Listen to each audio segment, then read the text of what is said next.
तपस्या ना स्वर्गाची मोक्षाची,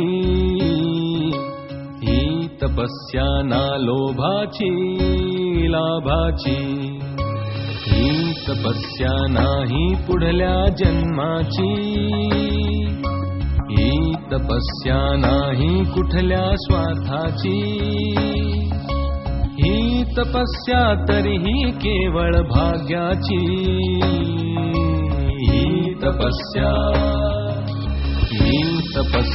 तशी श्रमांची कष्टांची, ही तपस्या एकल कोंड्या वाटेची, ही तपस्या नव स्वप्नाच्या रचनेची, ही तपस्या सुप्त मनाच्या हाकेची, ही तपस्या तुमची माझी सर्वांची, ही तपस्या माणुसकीच्या धर्माची, ही तपस्या माणुसकीच्या धर्माची.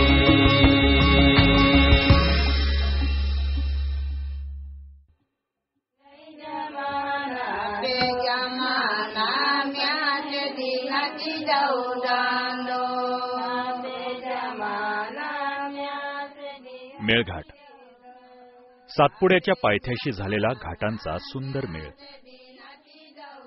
मेळघाट म्हटलं की डोळ्यासमोर येते निसर्ग सुंदर वनराई, दुर्गम प्रदेश आणि बहुचर्चित व्याघ्र प्रकल्प.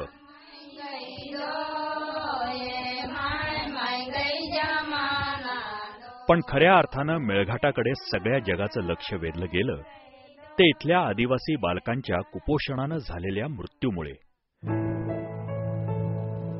या दुर्घटनेमुळे जगाला इथल्या भूमिपुत्रांच्या वास्तव्याची जाणीव झाली, पण केवळ जाणीवच. शासनानं या आदिवासींसाठी अनेक सवलती जाहीर केल्या, पण या सवलतींनी त्यांना अधिक परावलंबी बनवलं. इतर सर्व ठिकाणच्या भूमिपुत्रांप्रमाणे मग यापैकी अनेक जण शहरांकडे निघाले. आपलं हक्काचं घर सोडून रोजंदारी आणि मोलमजुरी करत राबायला. खरं तर ही गावं मुक्त विचारसरणीची, इतकी की इथली छोटी मोठी भांडणं, तंटे आणि तक्रारी गाव पंचायतीत यशस्वीरित्या सामोपचारानं निकालात काढली जातात.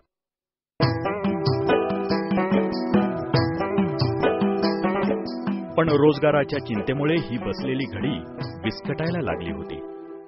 ही सगळी परिस्थिती नागपूरहून इथे आलेल्या श्री सुनील देशपांडे आणि सौ निरुपमा देशपांडे यांच्या लक्षात आली. 21व्या शतकातल्या भारताच्या वाऱ्याची झुळूकही इथे पोचली नाही. इथल्या स्थानिक बोलीव्यतिरिक्त अन्य भाषाही या आदिवासींना माहीत नाहीत. मग नागरी शिक्षण अवघडच. पण शहरं गावांच्या भरोशावर अवलंबून असतात, गावं शहराच्या जीवावर जगत नाहीत. ही जाणीव सुनीलजींच्या मनात पक्की होती. ही शहराची पुरवठा केंद्र अधिक सक्षम आणि सबळ व्हायला हवी, पण स्वतःवर अवलंबून. यासाठी काम असावं स्वतःच्या मातीतलं, आणि त्यासाठी शिक्षणाचा थेट संबंध असावा रोजगाराशी. काम असं पाहिजे होतं की जी नोकरी नसावी आणि शिक्षण आणि रोजगार याचा संबंध जुळवता जुळवता आपली एक दिशा ठरली होती. सुनीलजींच्या बरोबरीनं या कार्यात झोकून दिलं त्यांच्या पत्नी निरुपमाजींनी. मी MSW पर्यंतचं शिक्षण घेतलेलं आहे, पण सरकारी नोकरी करायची नाही आणि शहरात राहायचं नाही अशा विचाराने नोकरी सोडली. आणि त्यानंतर सुनीलने आणि मी आम्ही लग्न करून इथं मेळघाटमध्ये लवादा या गावामध्ये येऊन राहायचं ठरवलं. मेळघाट, या मेळघाटाबद्दल गैरसमजच जास्त. इथले आदिवासी खूपच मागासलेले आहेत. शिक्षणाचं तर इथे नावच नाही, एक ना अनेक. पण इथल्या भूमिपुत्रांच्या अंगच्या गुणांकडे मात्र सगळ्यांचंच दुर्लक्ष झालेलं.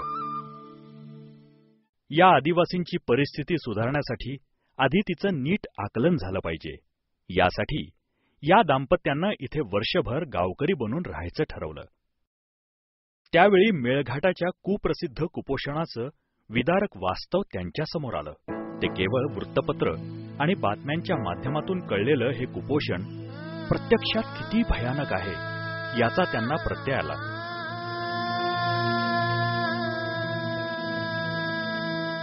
यातून इथे असलेली रोजगाराची आवश्यकता देशपांडे दाम्पत्यांच्या ध्यानी आली आणि त्यांनी इथेच काम करण्याचा निश्चय दृढ केला. पण नेमकं काय करायचं हा विचार चालू असतानाच सुनीलजींना एक गोष्ट लक्षात आली.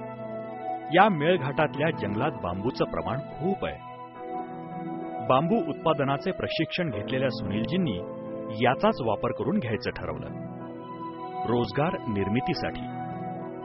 गावात फिरताना सुनीलजींच्या लक्षात आलं की इथला पारंपरिक व्यवसाय आहे बांबू उत्पादनांचा, पण रोजगाराला दिशा नसल्यानं भवितव्य नाही. त्यामुळे बहुतांश मंडळी गाव सोडून शहरात बांधकाम, रोजंदारी अशा मोलमजुरीसाठी स्थलांतरित होत आहेत. यांना नीट प्रशिक्षण आणि कच्चा माल मिळाला नाही तर या पारंपरिक कारागिरांची दुसरी पिढी हा व्यवसाय कायमचा सोडण्याची भीती होती. पण तात्पुरता कच्चा माल पुरवणंही हा प्रश्न सुटणार नव्हता. गरज होती ती स्थायी आणि कायमचं उत्तर शोधण्याची. मुळात कोणत्याही व्यवसायाकरता लागणाऱ्या महत्वाच्या गोष्टींची आता उणीव भासत होती. ती गोष्ट म्हणजे प्रशिक्षण.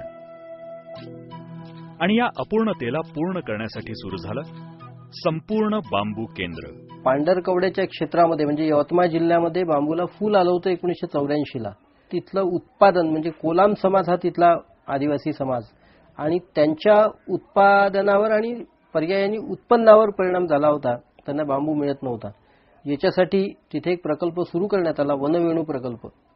हा प्रकल्प आता प्रशिक्षणाची आवश्यकता मागतो आहे. मग या कामाला स्थायित्व देण्याच्या दृष्टिकोनातून संपूर्ण बांबू केंद्र या नावाने संस्थेचं पंजीकरण करण्याचा कार्यकर्त्यांनी निर्णय घेतला आणि 1997ला संपूर्ण बांबू केंद्र पंजीकरण झालं. मेळघाटाचं काम 95ला सुरू झालं होतं.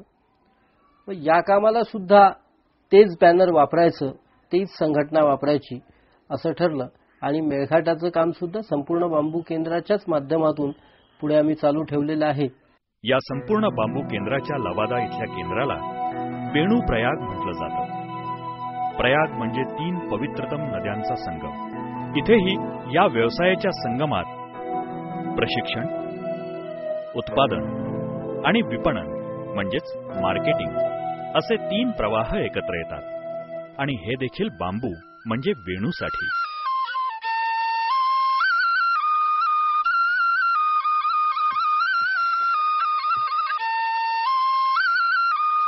अशा या कर्मयोगाची साधना करणाऱ्या केंद्राला वेणू प्रयाग यासारखं समर्पक नाव अजून कुठलं असू शकेल? सुरुवातीला सुनीलजींनी एका कारागिराबरोबर स्वतःच्या घरीच कामाला सुरुवात केली. ही गोष्ट लक्षात आलेल्या काही तरुणांनी आम्हाला याचं काही प्रशिक्षण द्याल का असं विचारलं. अर्थातच त्यांना उत्तर मिळालं, का नाही, हे तर सारं तुमचंच आहे. 4 युवकांना घेऊन सुरू झालेलं हे प्रशिक्षण केंद्र आता